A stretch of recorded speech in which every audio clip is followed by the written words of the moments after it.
So I hope you enjoy. It's a good start to start the conversation. I have a bit of a remark to give. I'm very impressed by the number of the family employee coming to this workshop. Usually they don't. So I realized that speaking about salaries and equity, they are all here. So I have a disclaimer to do. This is about a startup remuneration. We are not a startup, so you will be paid bad. That's fine.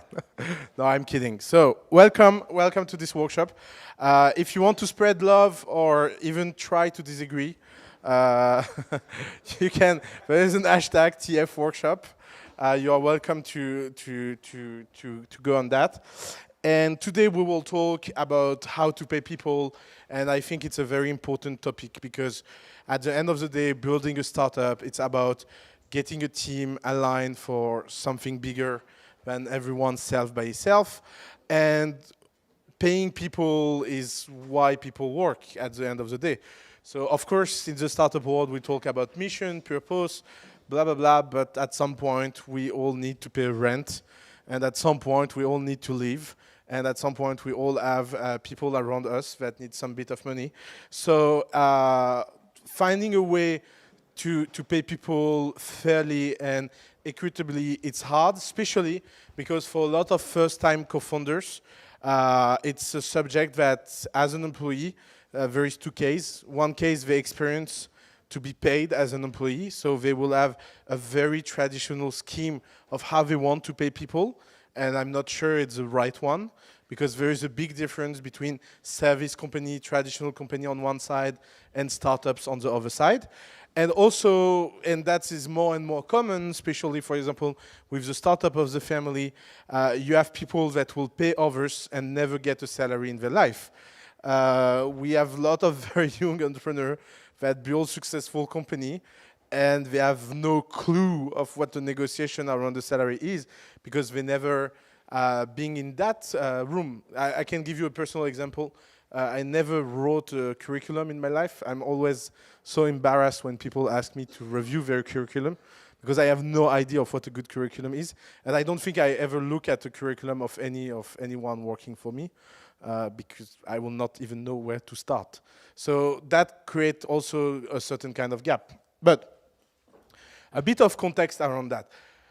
First, I think I have to do a certain number of disclaimers in what I will tell you, because what I will tell you is very specific for a very specific kind of startup. It's not this is a subject where the inequality of treatment between startups is very high, and the contextual situation of the startup is very complicated. So here I'm talking only about startups that are post-product market fit or that raised a Series A.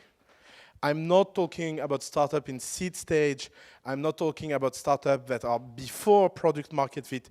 I'm not talking about startups that don't have the means to really build a remuneration policy. And I think that's important because I think you have to understand when you join a startup is that you cannot be an employee for a startup that did not reach product market fit or did not raise a huge amount of money. You can be part of the adventure of a company like that. You can be a kind of a very, very late co-founder. You can be an employee at discount. But being an employee with a salary that is guaranteed, you need at least that people raise a Series A, or at least that people achieve product market fit if they don't raise. And even better if you get both. They raise a Series A and get to product market fit. So that is very important because I think the kind of policy you need inside a company before and after product market fit are not the same. So to go a little bit around pre-product market fit policy, I think there is only one rule: pay people as cheap as possible. And that's it. And only take people that are ready to come in this condition. By the way, so many entrepreneurs think that that's a hard time in their life. I wish to be still at the time when people was joining the family for 400 euro a month. It was a blessed time because you never had any doubt about the motivation of the people that was joining at that time, because they really come for the mission alone. And of course, it's a luxury. Of course, everyone cannot be in this situation. Like joining as an employee a company that is before product market fit, it's a real personal luxury. You do that for personal reason. You do that through motivation, through passion, all of that. But you don't do that as a rational career choice. Like if I was to advise anyone, I will tell them as an employee, never ever join a pre-product market fit startup or a startup that did not raise. But that's a rational advice. Thanks God, we do a lot of things not based on rationality. We do things because we like them. We do things because we are passionate about them. But you have to be really clear. And why startup at that stage need to pay as low as possible? They need to pay as low as possible because it's the survive that depend on that. You don't know how long it takes to reach product market fit. So never, never planify. Just manage yourself to try to get as much time as possible until the moment you reach that stage. And so it means that if you bring employee on board, they need to be employees that don't reduce that time frame. You need to have employees that increase the possibility of getting to product market fit and not employees that will reduce your chance to get to this stage. So that's for a certain kind of company. Now, even inside the product market fit club, I'm talking about here about a very, very specific kind of companies, company that scales and have a chance to become a world leader. And I think one of the issue with the advice we give entrepreneurs is that if you look online and if you try to go in this ID maze of advice and startup suggestion and rules and methodology and blah, blah, blah, I think you should have disclaimer before telling you who you are talking to. For example, recently there is this very weird dude that ping us on Twitter all day long, and we never reply. His name is Business Angel France or something like that. I don't know exactly who that guy is. And he wrote an article about us because we never reply to any ping, so he decided to write an article. And in the article he write, if you want real advice, ping me, because the family only speak to the winners. Okay, that's a bit of a criticism. I'm very happy of that. So, losers, if you want to go on his side, please go. No, but actually that guy is very confused. What he means, and I will try to translate what he thinks. He wants to say that the kind of company we are trying to build are a minority kind of company. And we agree. Of course, we are talking here about startups that want to build something big. When you want to build something big, you have to increase your level of risk. And what I will give you as a framework on salary is not about maximizing your chance of survival. It's about maximizing your chance of doing something that matters. And of course, that means that only a minority of people can do that. And that means that if the majority of startups apply the advice I will give here, it will put them in a very, very dangerous situation. So, if you are not building something scalable with high margin and a chance to become a monopoly, don't listen to what I will say. Just focus and pay people cheap and try to survive. Because that, in business, you have two ways of succeeding. You can do something very disciplined on the cheap side, or you do something extraordinary on the other side. But never be in the middle or kind of average, because it doesn't work. So, disclaimer apart, we can start the workshop. I think that the most important point when you come down to the question of paying people inside your company is not about the perfect framework, is not about the objectivity of the pay, it's not about finding the kind of absolute truth what everyone will be comfortable about, is more about expressing who you are and making people understand how you want that they act. Understand something, how you pay people is the most simple clue and the most simple view of what the culture of your company is. You want to look at the real culture, not the culture that is communicate. But you want to look at how a company real culture works. Just look about how they pay people. Because there is a direct link between the way they pay people and what they mean on the market. So instead of trying the best to find the best optimization around salary, remuneration, blah, blah, blah, just understand something very simple. Pay, equity, salaries, bonus, all of that are the first expression of what your company is and how your company wants to be treated in the world. So it's a communication thing. Before being a social thing, before being an organizational thing, before being an optimization thing, building a remuneration policy is the best communication you can build. And this communication really makes sense because people get it or don't get it very fast.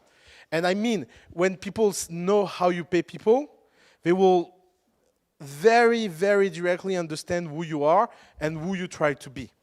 I will give you a very simple example. For example, at the family, we pay everyone above market rate, whatever they think. Salaries are high here. Why? Because we want to be a leader. Like if you pay people a lot, you tell everyone that you think you are a leader. Of course, it costs more. Of course, it's more dangerous. Of course, so many times I had the feeling that we will miss the salary this month. Actually, I don't know how we pay the salary in 15 days, guys, I'm telling you. No, but the truth is that paying people at high price is a way to tell them that you want people that are at the top. But that have, like, when you do that, there is some invisible message in that. What are the invisible message? First, you don't want average people.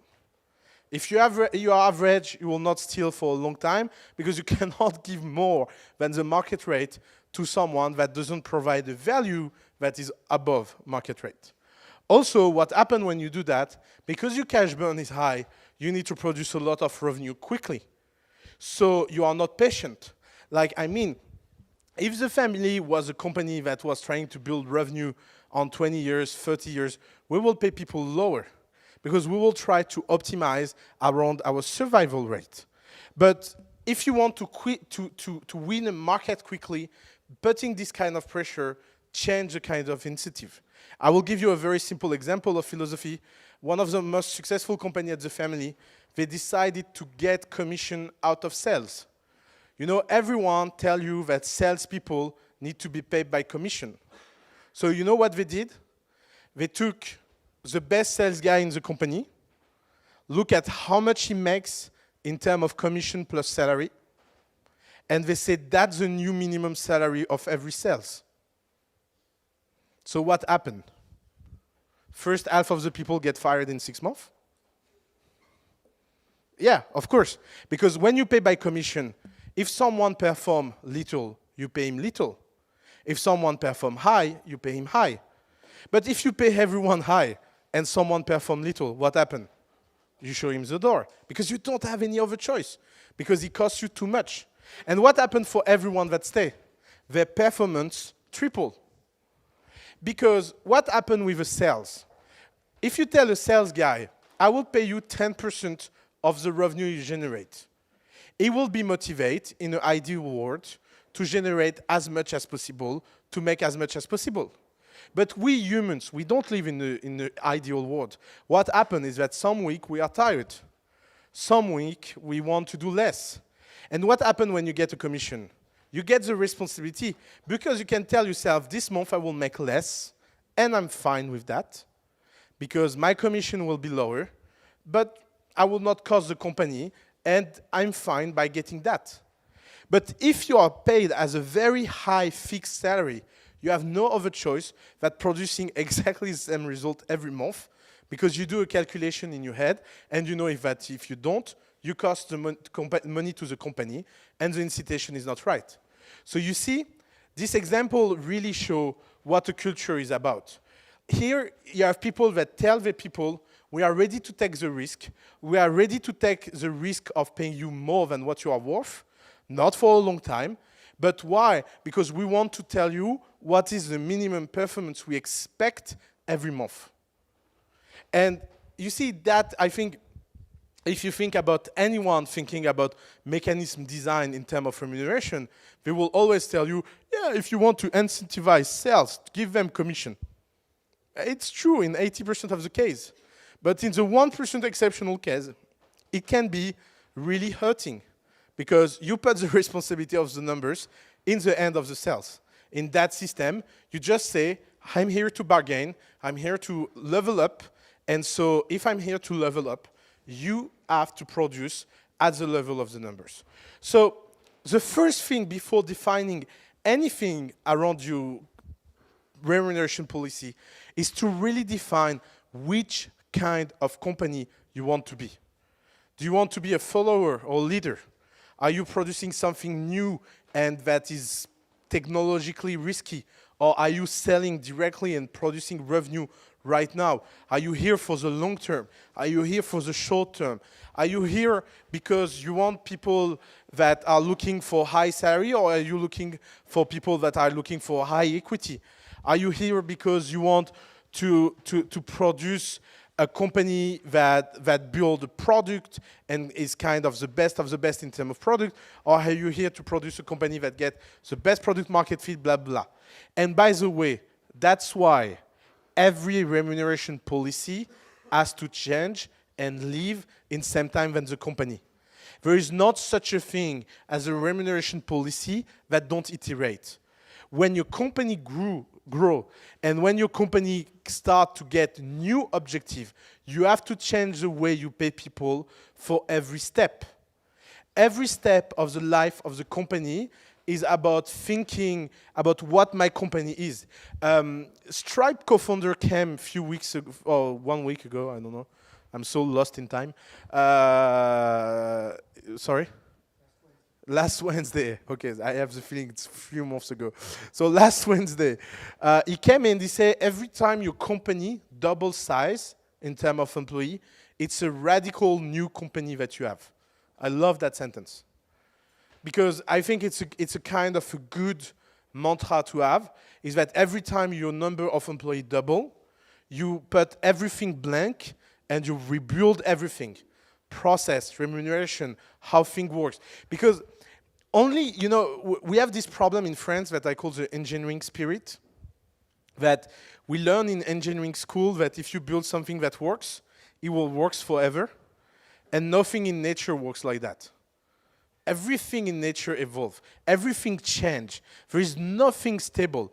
And because you define something at some point, it doesn't mean that it's the right thing forever. So you have to go on the natural side, and the startup is a living entity. You know, I like to see the startup as a living, independent entity. And at 5 years old, you don't have the same needs than at 10 years old, than at 20, 40, 80 years old. Every age in time, you need a certain new way of life, and it's exactly the same thing for a company. So don't think that building a remuneration policy is about building something forever. It's really building something to go to the next stage of your growth. And that's why one of the best ways to build a company is to have very, very clear KPI from a stage to another. Don't think in terms of timeline. I think the best way to build a remuneration policy is to say, I want to achieve that goal. I want to achieve it as fast as possible. I don't know how long that will take. And to achieve that goal, I'm ready to give that kind of remuneration to the people that will work in this time frame. And from goal to goal, you can redefine the way that what it means to pay people and how you pay people and et cetera, et cetera. And so it's very important that you are very clear about the link between goals and the way you pay people. In terms of philosophy, you also have a very hard choice to do about openness vs being closed and confidential. So there is a very famous company called Buffer that is very widely open. And by the way, you can read their Buffer open salary formula. So Buffer first is a company with a lot of free time. No, seriously, we have so much time to do this kind of thing, and I think it's important in who they are. I think that's how they build their reputation, the market. It's really linked to who they are. Like if every company was spending as much time as Buffer documenting what they do, a lot of them will be bankrupt. Buffer is lucky enough to be a SaaS product, talking to startup. Like every time they do that, they increase their product market fit. So they have this incredible luck to have this as an alignment. And they have this crazy policy of total transparency around salaries. So that's something funny and cultural. First thing, in France, we don't like when someone is paid more than the others. I wanted to show you a video, but of course I was late and I missed my Eurostar and I didn't prepare my slide, I'm sorry. But you can look on my Facebook. I posted a small video about two monkeys that are paid unequally. And the two monkeys work, so there is one monkey, you give him a cucumber, and he's doing his job right, getting the stone out of the cage, and he's doing it right. And then the other monkey gets a strawberry for the same job. And the monkey takes the cucumber and threw it at the guy and start to complain. So it's a French monkey. And there is this thing that we are living in a country where from beginning, from being a child, we learn about fairness and equity of treatment and equality and blah, blah, blah. So the way most companies manage that is just by not speaking about it. And so they hope that employees will not speak to each other. And of course, employees speak to each other because that's the only thing people do.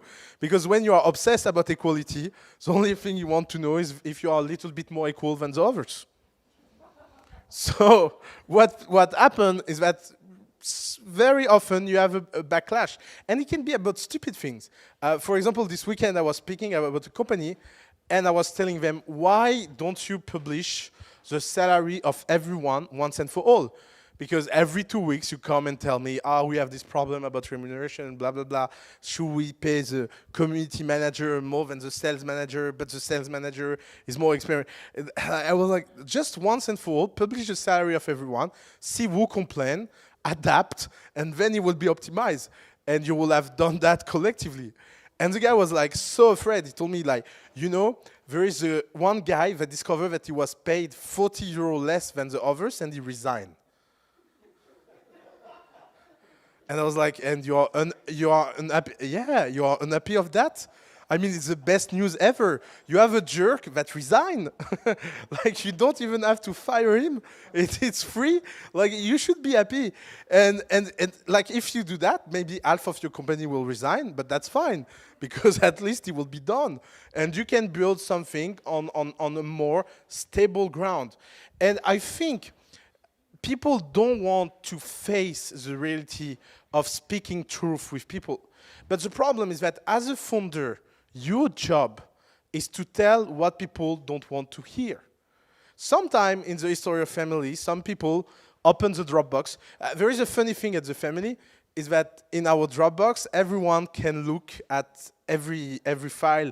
And so because the salary of everyone is in the Dropbox, including the expense, you can watch. And it's funny because only few people do that.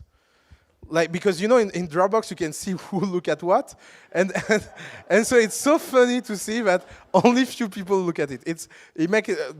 Because Balthazar and I, we look everything in the Dropbox. We read every single file. We are always surprised that people don't do that. And there is something that makes me laugh a lot, is that sometimes people come and ask us why they are paid less than others, and we always explain. You are paid less because you are more productive or more experienced, or because we generate revenue and you are a cost. So, so one in the others, you should tell them thank you for being here. So, and the funny thing is that never in our history this conversation went bad. And sometimes some people come and say, I'm paid less and I don't understand why. And sometimes we reply, that's true, Actually, we don't know. Maybe when you get in, we was paying that level, and another one get in and paid the other level, and because no one never speak out, we did not realize. So let's increase your salary. It's fine, and it's so funny to see how complicated for French people these conversations are. And I can tell you, I'm not French, so I can tell you that very brutally. It's so funny. And I think it comes down to a lot of things. But if as an ecosystem we know that people don't like to talk about money, as a founder, you have the duty to solve that. And so if you are not fine speaking money yourself, just solve the problem once and for all. So here's the truth. The truth is that life is unequal. The truth is that every talent is not irreplaceable, and the truth is that every employee is a product on the market, and the value of this product is one or less different from people to others. So it's not about how much hard you work, because you can work very, very hard and make much less money than a lot of people. You know, we have cleaning ladies that are here every day at 6 a.m. to clean our dust, and they are paid less than everyone in our team. So working hard is not a fucking argument to get a salary. And okay, you can think that that's horrible, blah, blah, blah. Go and do politics. If you are running a company, you have to live up to reality. And the reality in this world is that some people have more value than others. And as a founder, you have to be crystal clear with the people of what their value is. And the salary you give them just represents the value you give them. That's as simple as that. And so the value can start low. By the way, some people can go from a low salary to a high salary. Some people can negotiate well. Some people don't negotiate too well. Some people are paid more than that they should do. And sometimes founders make mistakes. Don't think that any policy is infallible. Like sometimes you pay people and after you realize that you are paying them way too much and because you cannot decrease the salary, sometimes you fire for this kind of reason. But one in the other, at the end, all of that is just emotional and humans. Thinking that you can bring the objectivity to a level where there will be no politics, you dream. And so let's talk about that a minute. I hear more and more often from the entrepreneurial world that the goal is to get out politics out of the picture. So let me tell you something. If you have one kid one day and that kid tried to go to bed 1 hour later by speaking to mom instead of dad, that's called politics. And that starts at 3 years old. So if at 3 years old there is a political instinct, imagine 25 years later. Like thinking that you can get out the politics from human is not respecting why we are human. We are human because we are political animals. We are humans because we love to do this kind of shit. We love to get things that are not fair or ungranted or blah, blah, blah. And doing that and managing that is your job as a co-founder. I'm not saying that your company should become 100% politic. Of course, if that happens, you are dead. Because if you spend more time doing politics than working, you go to the government, they pay well for that. But thinking that you can get the politic out of the equation at 100%, that's a dream. So, salaries. The base of any job is the salary people receive every month. And I think there is something very complicated here, is that if you build a company that scales around the world, you will discover how much salaries can be unequal from a country to another country. For example, we are opening an office in London right now, and we are hiring people. And I never saw people so obsessed about salaries than people in London. Why? Because it costs so much to live. So it's natural. It's natural that people are, like when you pay £3,000 for a small bedroom, of course you really want to get paid well, because at some point it just represents on and off about your life. We are very lucky in Paris because cost of living in Paris are low. I know saying that is kind of crazy, but if you look around top ecosystem top ecosystem hubs around the world.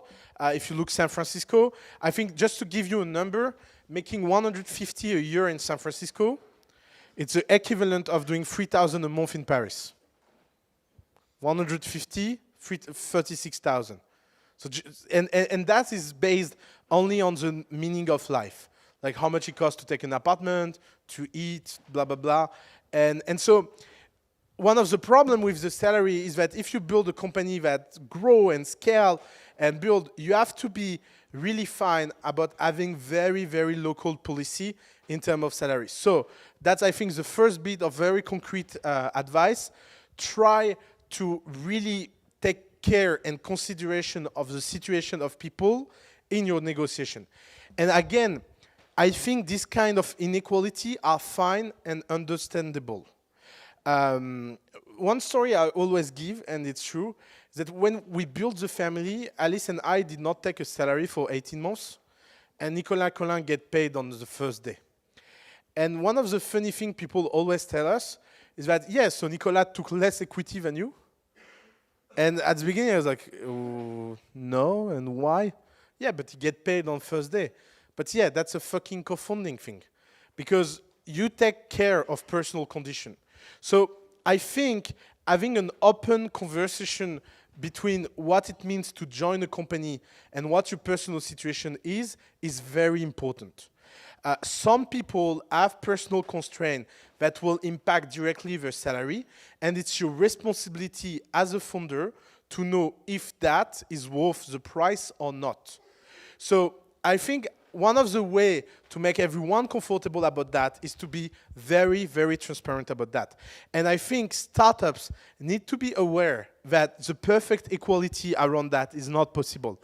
So you have two ways of building that. One way is that you build a framework. Buffer did a really good job at doing that. You have a framework with a certain number of criteria: where you live, do you have kids or no kids, do you have a rent or no rent, blah, blah, blah, I don't remember the criteria they put. And you calculate a formula, and that the formula gives you, for one job, how much you make. It looks great. By the way, the formula is so fucked up that you change it every 6 months. And you always find a loophole in the formula, and you will always have things, but it's fine. If you are on the engineering side, I think it's more than an okay way to do. Then you have the other extreme way to do, is that you tell everything is a negotiation, and you do one-to-one, and you don't have a formula, and you just try to apply the context. It works until a certain point. I don't think that works after 100 or 200 employees. Because just remembering what you told all these people, it cannot be hard. And so at some point, you have to come down to the formula. But I think it's very important to make everyone aware inside your company that on the salary side, inequality is based around 3 forces: personal situation, personal background, and how much the talent is needed. One story I love, and I think it's one, there is one company that, yeah, I will not say the name of the company, but one company in Paris, 1 year ago, they had this huge deadline. So it's a team of 10. It's a very socialist team, let's say it that way. For example, it's a team where everyone makes exactly the same salary. I don't know why, but it's like that. But there are 10. So they are all have the same background. They are all same profile. And they had this deadline that they was sure that they cannot achieve it. So they decided to hire a new person. And let's say they hired more a wing guy, more on the right side of the political spectrum. So when they told him about how they pay people, the guy laughed and said, really, you think that I will make as much as you? Like, okay, so I'm asking 3 times the salary. So he was paid basically what 3 people do. And they accepted, and collectively accepted, because the guy in 2 months did what no one knows how to do in 1 year. And it's every company, and by the way, the company gets sold and blah, blah, blah. It's not Capitaine Train. It's Capitaine Train, they have a very good formula to pay people. Of course, they are engineers. But but here, it really shows that even when you are a hardcore equal, even when you think that happiness comes through equality, sometimes reality go back to your face. And personal situation, personal background, and what you need at that precise time have a lot and lot of impact about how you pay people and how you interact with people. About salaries, you have 3 strategies around salaries.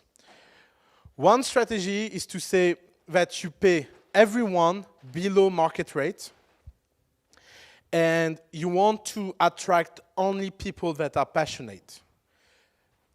Understand that. It's fine to attract people for passion and not talent. If you say, I want to attract the best people, you cannot pay below market rate. Because if you pay below market rate, it means that you attract people that are so in love for your company that you are fine that they are not the best one. You have 2 views of the world. One view of the world is to say, I pay everyone above market rate because that they like or they don't like, they will be stuck in my company. If you pay people above market rate, you get the best. And the best doesn't mean the most passionate. You know, you have some people that are really, really good, but they can be good with you and good with someone else. They are kind of mercenary. And that kind of spirit is fine because it depends on how much heart you need in your business. Some business need a high level of heart, some business don't. So you have to be very clear on that. But you have to be very consistent. You cannot pay some role. One of the biggest mistakes I see is that, for example, that happened a lot, by the way, in the engineering company, engineer-led company. They pay engineers above market rate and everyone else below. You know what always happens in this company? They fail. You know why? Because everybody else is jealous. If you pay everyone below market rate, it can be unequal. Some people below market rate is more money than the others. Market rate is not an absolute numbers. Market rate is just how much that guy will do outside. Above market rate is meaning that no one can offer a salary that will be equal. By the way, I think the most hardcore company in the world about that is Netflix. So if you go to work at Netflix, there is a game called 20% bonus. It's a very simple game. You go, take a job offer anywhere, sign the job offer, show it to your manager, and you get 20% bonus. Infinite. You can, and you know what? You can repeat every month. Yeah, there is some people at Netflix that double their salary in a year. But the problem is that the game ends up at some point. Because sometimes they say, yeah, no, you are not worth it. Go to the other company. So you take a personal risk. But they are so obsessed about paying people above market rate that they do everything they can to achieve that. So why they do that? Because they want to be a A-player team. They want to tell people, you will never, if you want to go somewhere else, it will be by passion, because it will be a sacrifice. So you will have to think twice, because I will buy your soul. And, you know, everyone say that they are not here for the money, but the problem with salary, and if I can give you a little bit of personal advice, the problem with salary is that people always spend what they make. And it's an infinite. If you watch the movie Margin Call, there is the best movie scene ever about that, is when they are on the rooftop. Who saw Margin Call? Okay, you have all to watch this movie. It's the best movie ever made on finance. And so one guy is on the roof and tells the other guy, is it true you are doing $1 million a year in salary? And the guy replies, yes, it's not a lot. And after he explained him very rationally how to spend $1 million a year, and it makes sense. Yeah, 200,000 on strippers, 300,000 on my house, 200,000 for my parents. What do you want I do to my parents? Do you want I get the money back? Of course they need the money. And no parents need that kind of money, but when you get it, you get used to it. So you can, a lot of companies speak about equity as a way to keep people. Bullshit. Like equity, no one understands what it's worth. Like I saw people like taking stupid deals on the table because they don't realize what equity means. One of our ex-entrepreneurs failed. He got a job offer between two companies, one a very successful company and one company I don't know. And he wanted to take the other company because the salary was higher. And like I was like, if you want to speak with me again, take the equity with the higher equity because in 1 year you are rich, and the company raised at €1 billion valuation, so it's kind of rich. Because it's so fictional that even if you know that it can worth something, because it's not absolute numbers, you never know when it will be, blah, blah, blah. So it's a good motivation thing, it's a good symbol. It's good to make people rich in an ecosystem, and I think it's important in sharing the value created, but don't think that equity is a way to keep people. You know, only investors think that. Like, it's so funny to have this discussion with investors where they say, yeah, you should equity to keep people, and people don't realize, like, they are not here for that. But paying above market rate, best retention strategy. See, if you want to keep people on long term, just pay them more than anyone else pay them because they don't have any other choice than stay, or really be driven by passion, and that's not very common. So that's a two extreme strategy. You have one strategy in the middle, it's to pay market rate. So the problem with paying market rate, and that's why I think is the worst strategy you can adopt, is that it doesn't stand you in any way. So you don't attract people that are here for the money because you don't pay above market rate. And you don't attract people that are here only for the passion because you don't pay them above market rate. So I know that I have this kind of extremum, never been average, but in this particular case, it's very easy to understand why being in the middle, it's a really bad strategy. Because you have the worst of both worlds, and without any of the quality of the both worlds. About salaries, the other problem we have in France is that paying people costs a lot in terms of social security, blah, blah, blah. So increasing salary is hard, and that's why every high-level function are not about salary, but about other form of payment, and especially expenses, things like that. So I will not dig into the detail, but be smart.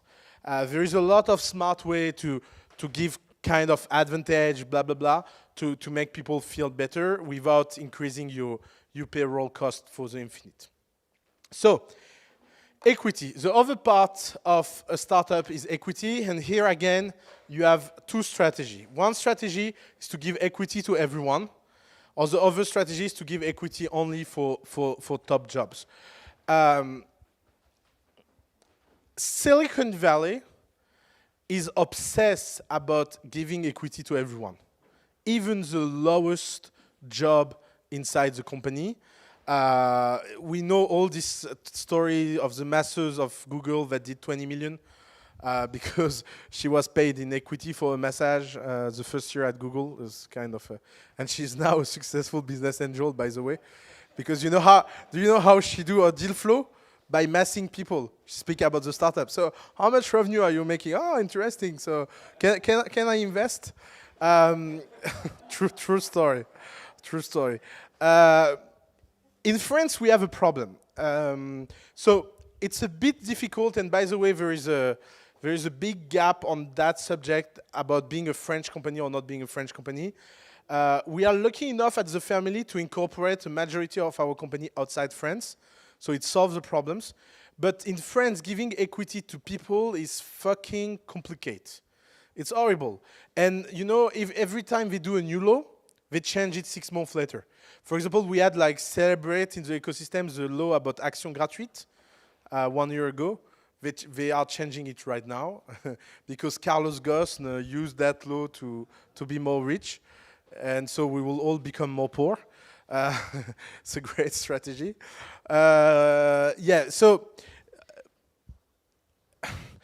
So my advice, if you are building a big company that don't need to be incorporated in France, just incorporate out there and build something to give equity in a country that know what it means to give equity, UK and US. There's only 2 countries that really understand that, is UK and US, so don't over-optimize, So, if you have to be incorporated in France because you are doing something physical, or because your investors are in France, or blah, blah, blah, feel the pain, my friend, feel the pain. I think the best advice I can give you is try to find a way to make that equity understandable in terms of message, because you will never be able to give big numbers, because you can never do things that are complicated. For example, I will give you an example. In the US, in average, you get in equity the double of the salary you make. So let's say you do 100,000 a year, they will give you 200,000 a year in the equity. But why they do that? Why they can do that? Because they have something that we don't have. It's called a pool. So the amount of money you give to people is stacked in a pool, and that pool is separate from the common stock and the preferred share. So it means that if things go wrong, the investor gets the priority, then the founder, then the employee. So you can be very generous in terms of equity, because this equity only pay off if things are really, really, really successful. In France, you cannot do that. So it creates an incitation to don't give a lot, because you don't have a lot of space. Because it's not a pool, you have something, for example, 10% to give. And in that case, be aware to don't give it too fast, because what happens is that the first employee are never the best, by definition. So usually it takes time to get great employee. And by the way, like this argument that because you are early, you get more equity is a bullshit argument. You get equity based on your value. Look, Eric Schmidt, when he joined Google, Google was a 1,000 employee company. How much equity they gave to Eric Schmidt? 6%. 6% it was a 1,000 people company. Do you think they was like, oh yeah, Eric Schmidt, we will give you 0.2 because you come so late, so we cannot give you? No, you just give it. But again, you can do it because it's a pool. In France, you will have this horrible struggle about finding a way to do that. So, because equity is just a tool for very long term, I think you should use another tool that is not used enough yet in ecosystem. It's called the bonus. So, little bit of French context. There is a difference between a bonus and a variable. So if you pay, for example, someone on commission, it needs to be based on something very that you can rationalize. A bonus don't need to be rationalized. Don't need to be often. It don't need to be on certain date.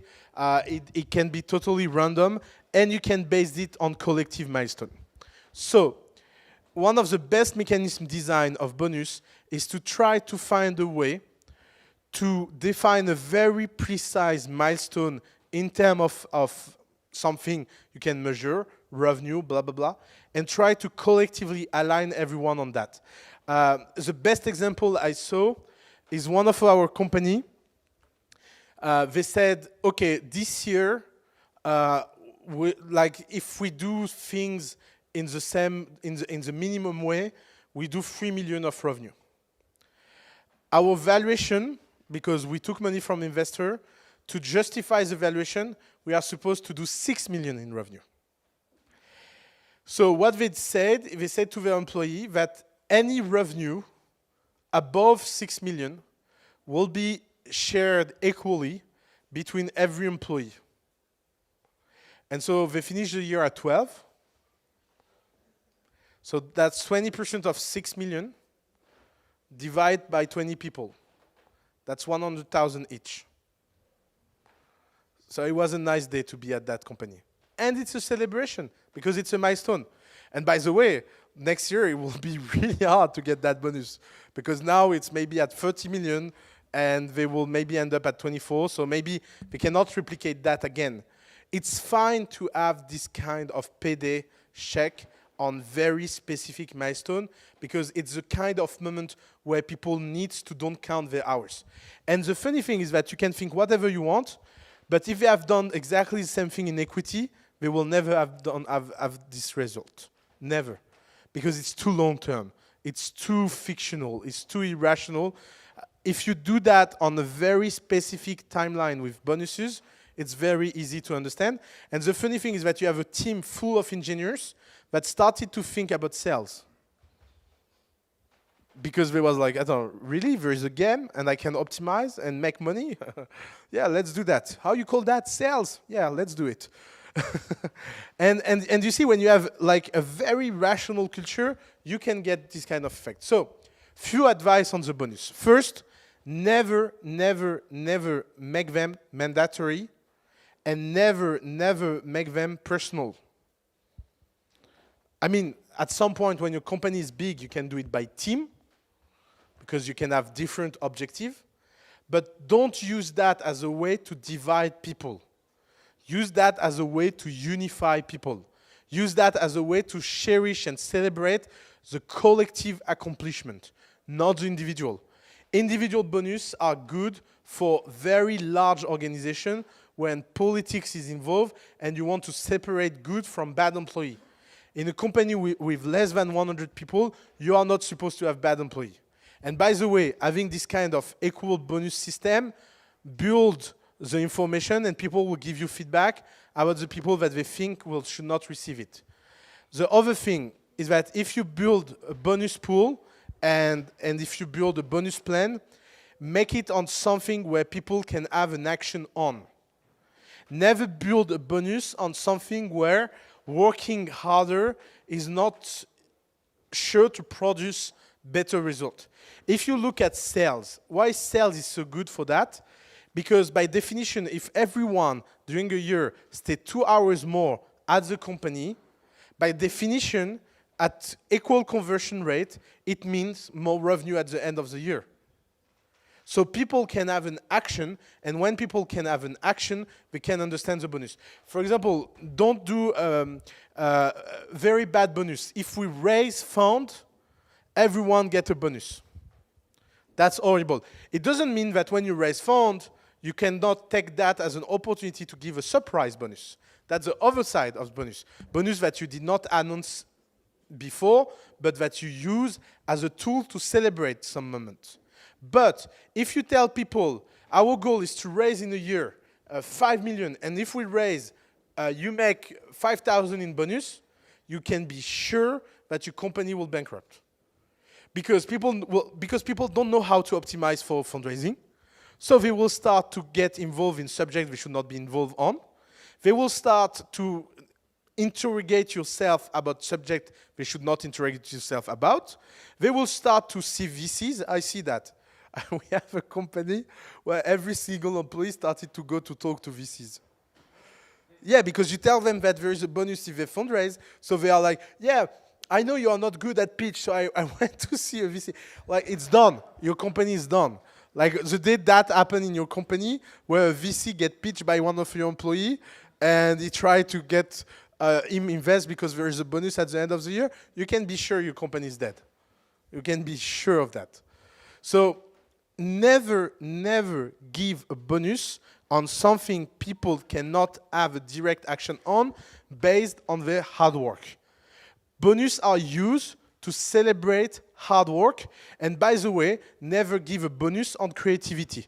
So that's something that can look really weird, but every studies shows that if you pay creative people with bonuses, they get less creative. It's called the candle problems.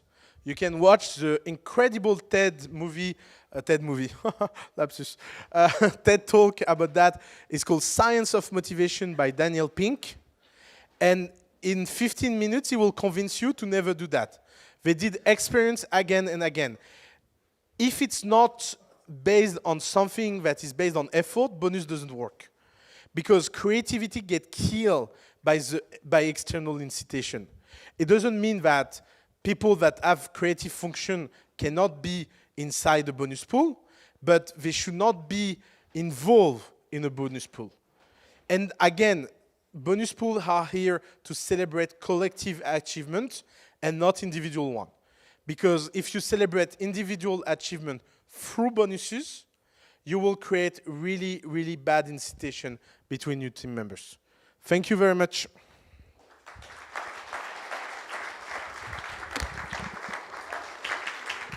So, questions?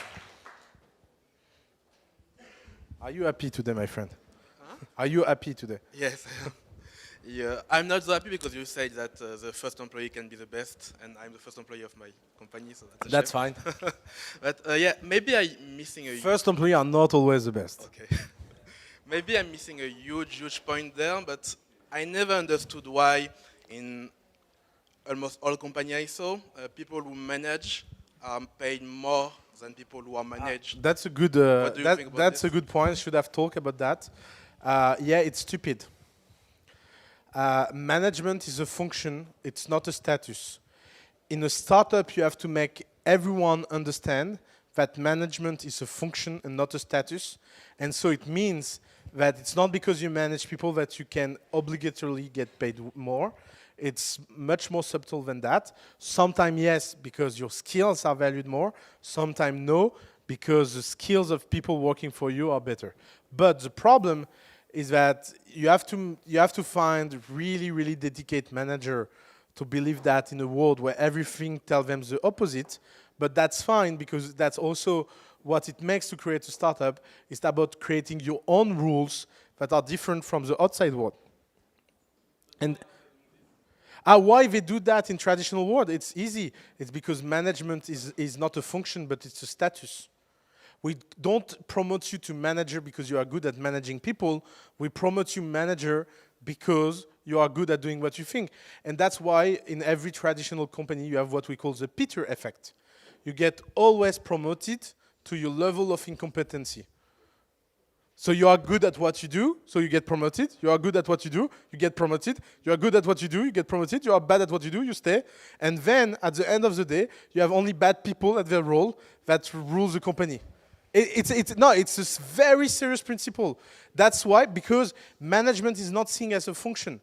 You should hire someone as a manager not because he's the best, but because he's good at managing.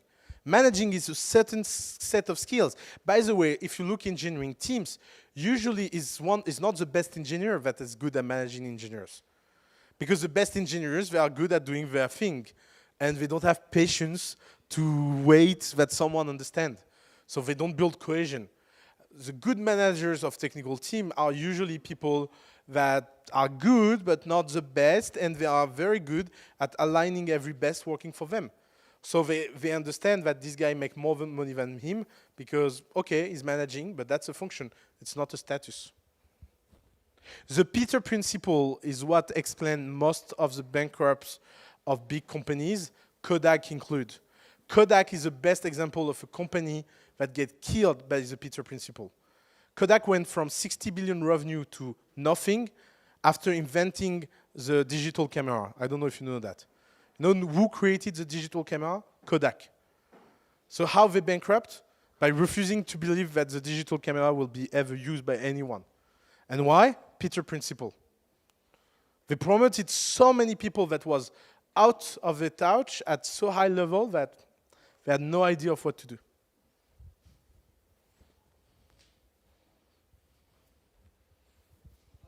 First employee is not the best, and how to pay him. Because it's a joke, please No, get rid of it. But no, actually, okay. I am that first I will stand with that. No, I will tell you why.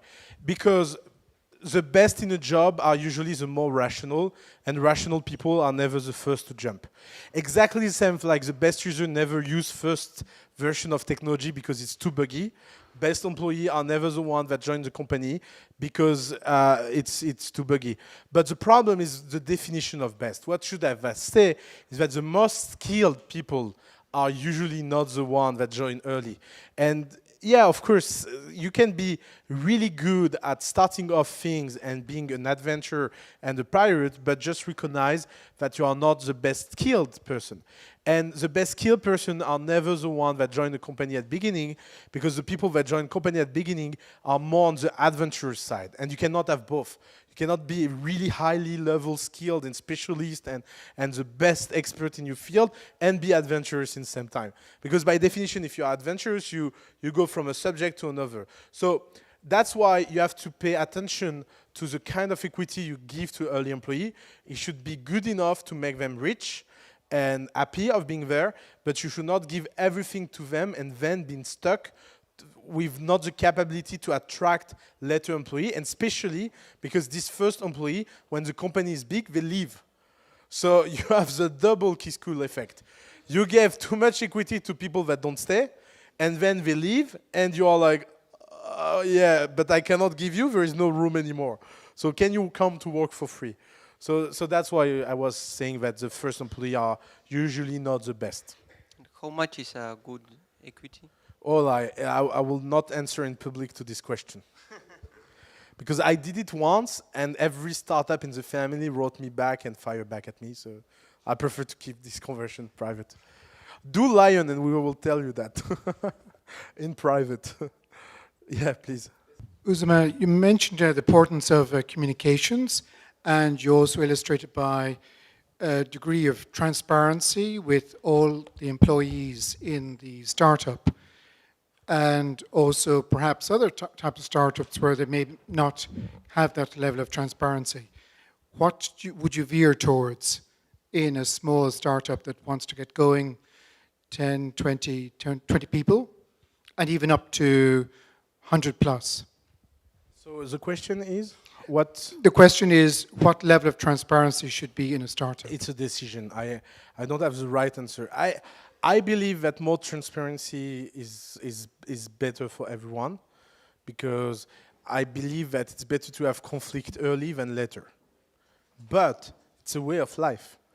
I mean, some people live very happy to have conflict later than early. I mean, there is not a right level of transparency. There is a good coherence of transparency. You have to be very coherent. You have to be rational, and you have to, like, people needs to know that you are predictable. Well, you know, in one of the things I learned with Alice in management, watching her, because sometimes I study Alice, my co-founder, is that I learned that being someone highly predictable in reaction make everyone optimize around that. So more extreme you are, more predictable and caricatural you are, and better is for everyone inside the company. So just take yourself and be yourself at most, because everyone will be like, oh yeah, of course, but that, another story, in 2010 or 12, I met an executive at Google, and I told them when they will launch a music service, and the guy told me Sergey and Larry are not in music at all. I love that answer. Like, really, I love that answer. They are so predictable that no one ever bothered to idea of telling them that they should launch something in streaming music, because they know that it will not pinch their interest. So if you can reach that level with your team, you are done. And so transparency is about that. If you are transparent, be transparent. If you are not, don't be. But don't try to be in middle because you read on Buffer that transparency was good. That is the first one-way ticket to the hell. And you also mentioned about examples of people negotiating their salary. Yeah. Is that something you encourage as well? Again, it's a question of lifestyle, and it's a question of predictability. Same answers. I think, let's take example, you know. For example, Facebook is famous for not letting anyone negotiating. Okay, it's like that. It's their culture.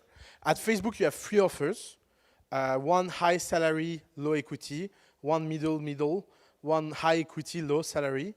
And you can pick one of the 3 offers, and they don't care which offer you pick, because no one internally can know which one you pick. So people are not like, oh, you are good because you take a lot of equity. They are fine with people that need more money on short term because they are family or blah, blah.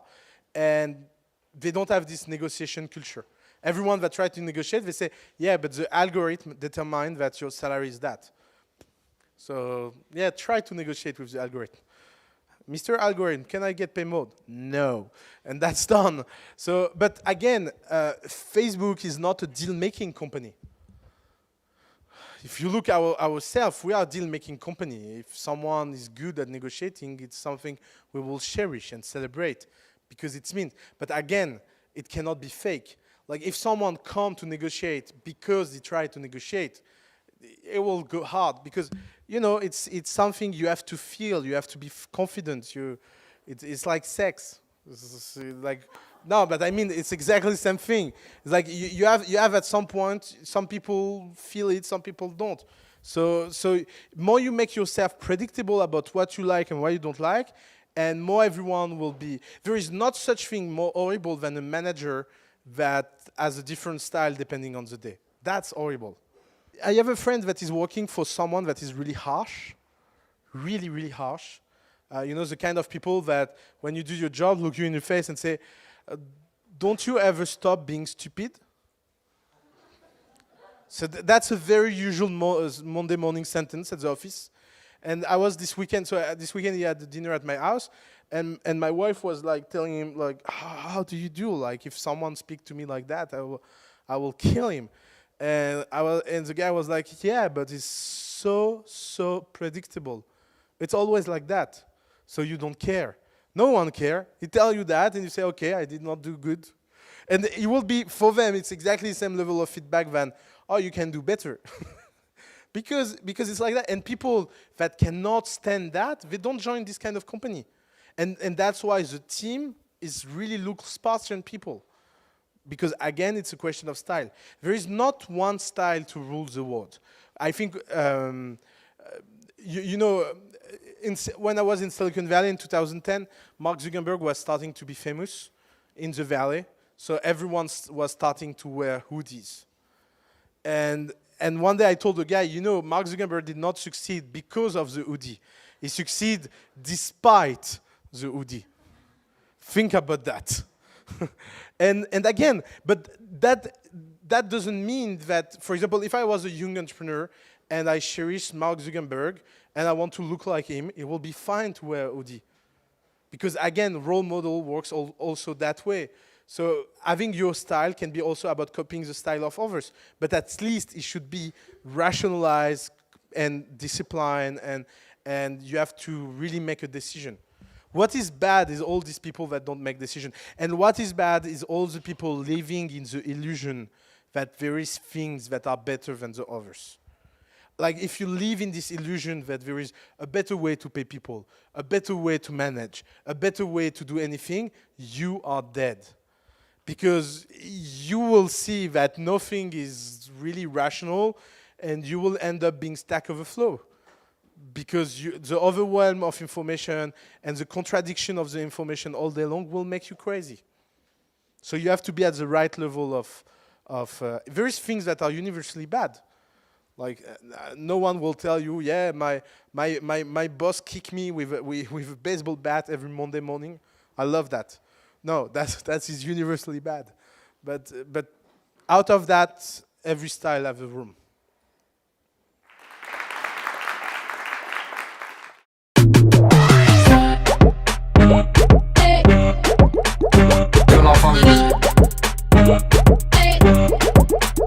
Que l'enfant